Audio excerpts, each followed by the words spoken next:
le député. La parole est à Monsieur François Rochebloine pour sa question à Madame la ministre de la Culture sur la situation des entreprises.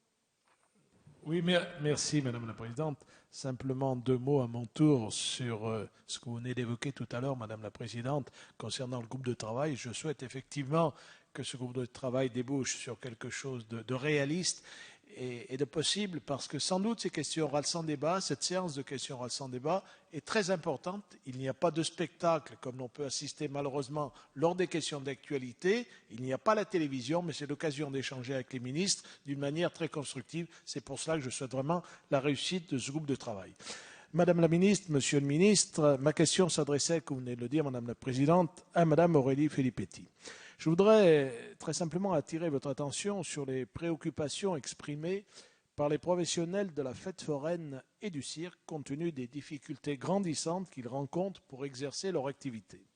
Ainsi que je l'ai exposé dans ma question, l'on peut observer que les règles d'urbanisme en vigueur et les aménagements urbains qui sont réalisés au titre de l'embellissement ou de la mise aux normes des espaces publics conduisent progressivement dans la plupart des villes et villages de France à limiter, voire à rejeter en zone périphérique, fêtes foraines et cirques.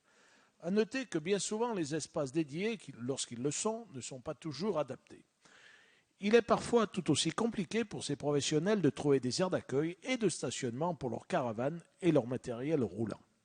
Ce constat objectif vise à souligner les difficultés de profession qui appartiennent à ce secteur très spécifique de la fête foraine et du spectacle vivant qui se rattache à une tradition très ancienne et dont la disparition ne pourrait être que préjudiciable sur le plan culturel et social.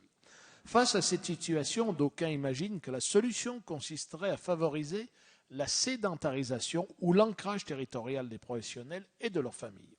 Mais outre le fait que cela ne correspond pas toujours au mode de vie itinérant des personnes concernées, leur activité leur impose une mobilité géographique pour une grande partie de l'année. Il convient d'observer que les règles d'urbanisme mises en œuvre dans de plus en plus de communes empêchent tout simplement l'installation de caravanes sur des terrains privés, que ce soit en zone constructible ou en zone non constructible. J'évoque ici un problème lié au droit de l'urbanisme. Certes, Madame, Monsieur le Ministre, ce dossier dépasse de loin le champ de vos attributions ministérielles. Cependant, pourriez-vous nous indiquer si le gouvernement envisage de proposer des mesures destinées à prendre en compte les spécificités des forains et des gens de cirque, bref, de tout un secteur d'activité qu'il faut préserver, car il représente l'une des traditions populaires françaises les plus riches et les plus anciennes sur le plan de notre patrimoine immatériel. Je vous remercie par avance des réponses que voudrait bien m'apporter Madame la ministre ou Monsieur le ministre.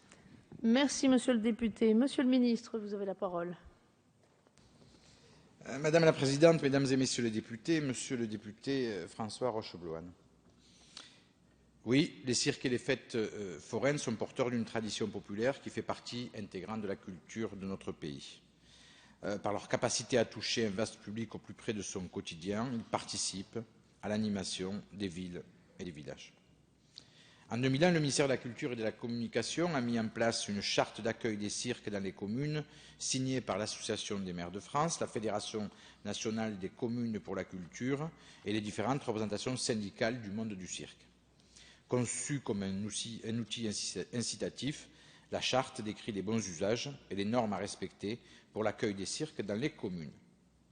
L'installation des cirques dans les villes est en effet soumise à un ensemble de dispositions législatives et réglementaires qui relèvent du Code général des collectivités territoriales. Ces dispositions concernent notamment les permis de stationnement et les pouvoirs de police dont dispose le maire en matière de sécurité et de tranquillité des populations. La charte de 2001 a été le fruit d'une concertation exemplaire entre les professionnels et les diverses autorités publiques impliquées dans cette question. Les communes, en première ligne, mais aussi l'État, au travers de ses services du ministère de l'Intérieur, de la Culture et de la Communication. Il est donc nécessaire que ce dialogue puisse se poursuivre afin de préserver ces activités dans le respect de ce que le gouvernement défend comme une priorité, le mieux vivre ensemble. Merci, Monsieur le député. Monsieur Rochebloine, vous avez la parole. Merci, Madame la Présidente. Merci, Monsieur le ministre, des propos, des réponses que vous venez d'apporter. Mais vous avez parlé de cirque. Ce n'est pas seulement le cirque, les fêtes foraines. Les fêtes foraines et les difficultés qu'ont à s'installer les différents manèges, etc. Je crois que pas une seule fois ça a été cité cela. C'est pour cela que je me permets vraiment d'être d'attirer votre attention, Monsieur le Ministre.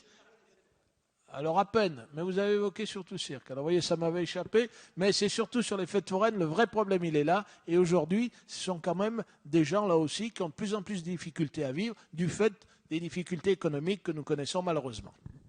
Merci, monsieur le